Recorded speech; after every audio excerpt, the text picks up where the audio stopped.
నమస్తే welcome to 24/7 news TV నేను మీ శాన్వి ఈ రోజు మనతో పాటు సినీ క్రిటిక్ అండ్ అలాగే పొలిటికల్ అనలిస్ట్ చిట్టిబాబు గారు ఉన్నారు మనం ఆయనతో మాట్లాడదాం హాయ్ సార్ నమస్తే ఎలా ఉన్నారు సార్ సార్ ఇప్పుడు చూసుకుంటే మన సంధ్య థియేటర్ ఇష్యూ ఏదైతే ఉందో దానికి సంబంధించి మన అల్లు అర్జున్ గారిని అరెస్ట్ చేశారు కోర్టుకు తీసుకెళ్లారు అక్కడ 14 days రిమాండ్ కూడా విధించారు మళ్ళీ మధ్యంతర బెయిల్ అయితే ఇచ్చారు అసలు ఏం జరిగింది ఈ ప్రాసెస్ వాళ్ళు ఒక అత్యుత్సాహంతో ఎట్లాగైనా ఈ జైల్లో పెట్టాలి ఎందుకంటే ఈ మిస్టర్ రేవంత్ రెడ్డికి పబ్లిసిటీ పిచ్చి ఈ తెలంగాణ ఏర్పడినాక తెలంగాణ సీఎం అంటే కేసీఆర్ 10 ఏళ్ళు దేశమంతా పాపులర్ అయింది ఎందుకు ఆయన ఒక పోరాటం చేసి అందరినీ కలుపుకుని ఒక రాష్ట్రాన్ని ఏర్పరిచాడు అందుకని ఫుల్ తెలంగాణ సీఎం అన్నాను కేసీఆర్ ఇప్పటికీ కొన్ని రాష్ట్రాల్లో తెలంగాణ సీఎం అంటే కేసీఆర్ అనుకుంటున్నారు ఇంకా రేవంత్ రెడ్డి అంటే ఈయన అంత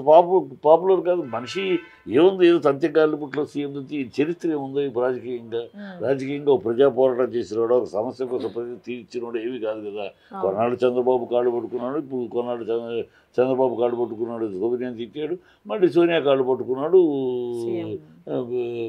మోడీ తిడతాడు రేపు మోడీ అమిత్ షా కాళ్ళు పట్టుకుంటాడు ఇంకోటి తిడతారు ఈ నేపథ్యం ఉన్నవాడు ఎవరు గుర్తుంటారు అది అతనికి కాస్త ఇబ్బందిగా ఉంది ఎక్కడ కొన్ని చోట్ల వెళ్ళినప్పుడు కూడా తెలంగాణ సీఎం కేసీఆర్ కదా అని అడగటం మహారాష్ట్రలో కూడా కొన్ని చోట్ల ఆయన అడిగారట విన్నాం అది మరి మీరు సీఎం కేసీఆర్ కదా అది అయిపోయింది అయినా సీఎం అని పక్కన చెప్పాల్సి వచ్చింది ఇవన్నీ అందుకు తాను పాపులర్ చేసుకోవడానికి ఏం చేయాలి అందుకని ఫస్ట్ ఆ అమ్మాయితో ట్రై చేశారు నేషనల్ ఇమేజ్ ఉన్న సమంతని అది రివర్స్ కొట్టింది పరుగు పోయింది ఇప్పుడు అర్జున్ దొరికాడు ఒక నేషనల్ అర్జున్ కొడితే ఒక దెబ్బ మా దేశమంతా మన పేరు మారిపోకపోతుంది ఒక గుర్తింపు రావాలని చేశాడు అది కూడా ఇప్పుడు రివర్స్ అయింది 0 అయ్యాడు కోర్టే మందలించింది ఎట్లా అరెస్ట్ చేస్తారు ఏమి ప్రైమ్ ఆఫీస్ ఏముందని అరెస్ట్ చేస్తారు ఆయన పర్సన్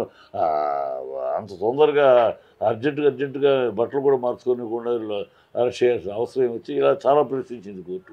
సార్ ఇప్పుడు చూసుకుంటే అరెస్ట్ కి కూడా FIR లో క్లియర్ గా మెన్షన్ చేస్తుంది వాళ్ళ హస్బెండే సైన్ కూడా చేసినట్టుంది అంటే వాళ్ళ హస్బెండ్ చేయలేదా కంప్లైంట్ అక్కడ చేయలేదు ఇట్లేదు కంప్లైంట్ చేయలేదు ఎందుకంటే నిన్న అతను మాట్లాడాడు కదా అసలు ఆయన తప్పు లేదు బట్ ఆ రోజు నాతో కంప్లైంట్ ఇప్పించారు ఆ రోజు మా ఇంట్లో ఏదో బాధలో వాడిది రాయమంటే రాశాను ఇచ్చాను ఆయన తప్పు లేదు నేను వాపస్ తీసుకుంటాను ఆ కంప్లైంట్ నేను ఇప్పుడు వాపస్ తీసుకుంటాను ఆల్రెడీ చెప్పాను అది మీరు రాయించారు కదా ఆయనది తప్పు నేను మాట్లాడాల్సింది తప్పు జరిగింది నా పోయాను ప్రాణం పోగొట్టుకున్నాను కానీ అది ఆయనది ఎట్లా ఉంది ఆయన తప్పు ఎట్లా ఉంది ఆయన కానీ నిన్న కూడా చెప్పాడు సో వీళ్ళు ఆ టైంలో ఏదో హడావిడి చేసేసి రాయించేశారు ఈ PDF వాళ్ళు కొంతమంది చేరిపోయి అంటే ఆయనకి పొలిటికల్ గా ప్రెజర్స్ వచ్చాయని చెప్పొచ్చా ప్రెజర్స్ వచ్చే రాశాడు ఇప్పుడు ఏంటంటే జరగగానే కొంత సెటిల్మెంట్ గ్యాంగ్ చేరిపోయారు అక్కడికి కొంతమంది స్టూడెంట్స్ PDF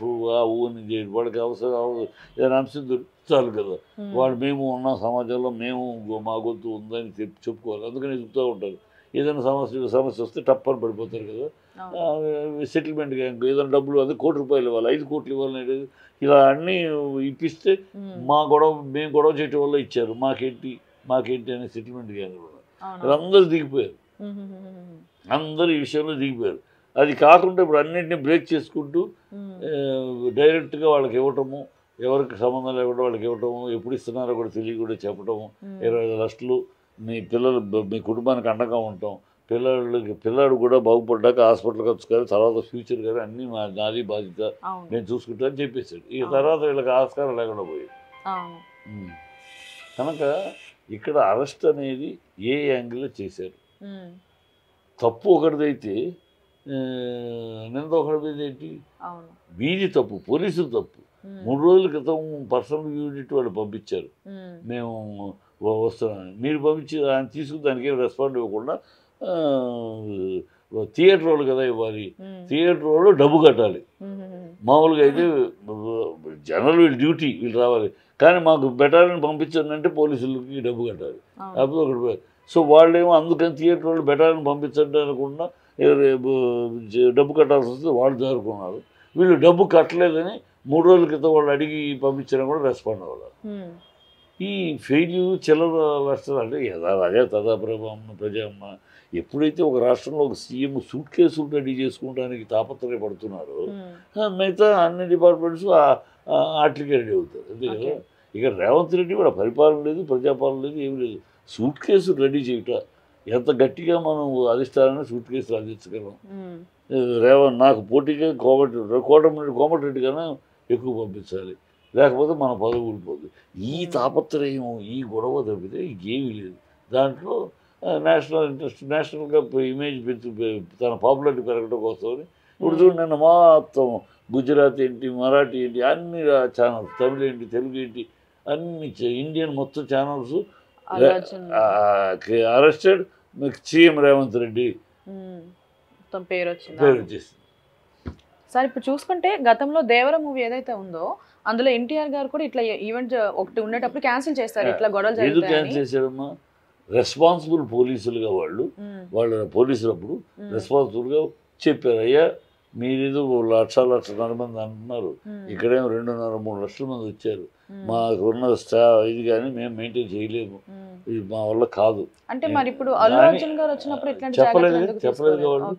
ఇప్పుడు పోలీసులు చెప్పాలమ్మా అది బాధ్యత. పోలీసులు మా వల్ల కాదు, ఇంతమంది వచ్చారు, మేము మేనేజ్ చేయలేము అన్నప్పుడు జూనియర్ ఎన్టీఆర్ డబ్బు పోతుంది, ఇంత అరేంజ్ చేసాం, ఇన్ని లక్షల నష్టం వస్తుంది అన్న, ఇన్ని కోట్ల నష్టం బాగా మొత్తం స్టేజ్కి అరేంజ్ చేస్తే పోతే పోయింది, ప్రజల ప్రాణాల కన్నా మన డబ్బులు ముఖ్యం కాదు, ఓకే సార్ మేము క్యాన్సిల్ చేస్తామని క్యాన్సిల్ చేశారు.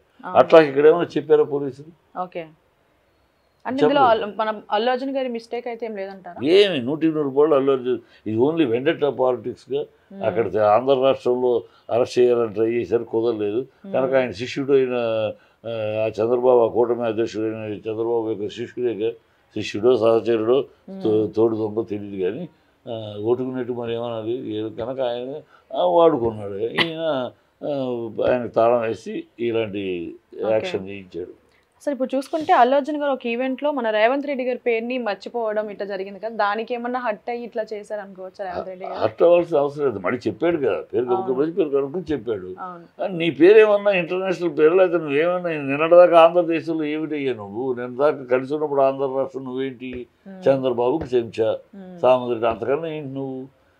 ప్రజల పోరాటము, ప్రజల కోసము తెలంగాణ పోరాటము, తెలంగాణ కోసం పోరాడినోడు ఏమన్నా నువ్వు? నీ పేరు ఊరు ఉందో తెలంగాణ పోరాటంలో, నువ్వు ఎక్కడ ఉన్నావు? చంద్రబాబు దగ్గర 2 కళ్ళ సిద్ధాంతంలో దాక్కుని ఉన్నావు. నువ్వు తెలంగాణ ఇవాళ తెలంగాణ వాడు, నువ్వు ఏం పెద్ద ఏదో ఇంటర్నేషనల్ పేరులాగా నీ పేరు ఎందుకు గుర్తుంటే? ఆయన ఫీల్డ్ వేరు, నీ ఫీల్డ్ వేరు. నువ్వు చెప్పగలవా నా ఇండస్ట్రీలో అందరి పేర్లు? లేదు, ఎవరి ఇండస్ట్రీలో వాళ్ళే. అంతే, అతని ఇండస్ట్రీ, మీ ఇండస్ట్రీ రాజకీయాలని సంబంధం లేదు. Thank you so much sir.